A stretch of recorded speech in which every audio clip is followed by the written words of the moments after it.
पद्धतीने पाढा कसा बनवायचा तो शिकणार आहे। तुम्हाला मी 13चा पाढा बनवून दाखवते। किती येथे 13। आता इथं 3 आहेत म्हणून सगळीकडे 3 ऍड करायचे। 3 आणि 3 6, 6 आणि 3 9, 9 आणि 3 12। हात चाललाय म्हणून एक टिंब द्यायचा। पुन्हा 2 आणि 3 मिसळायचे। 2 आणि 3 5, 5 आणि 3 8, 8 आणि 3 11। पुन्हा एक टिंब द्यायचा हातच्याचा। 1 आणि 3 4, 4 आणि 3 7, 7 आणि 3 10। पुन्हा इथे एक टिंब द्यायचा। आता इकडे एक एक मिसळायचं।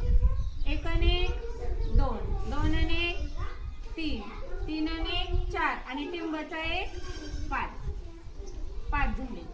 5 आणि 1 6, 6 आणि 1 7, 7 आणि 1 8 आणि टिंबाचा एक 9, 9 आणि 1 10, 10 आणि 1 11, 11 आणि 1 12 आणि टिंबाचा एक 13।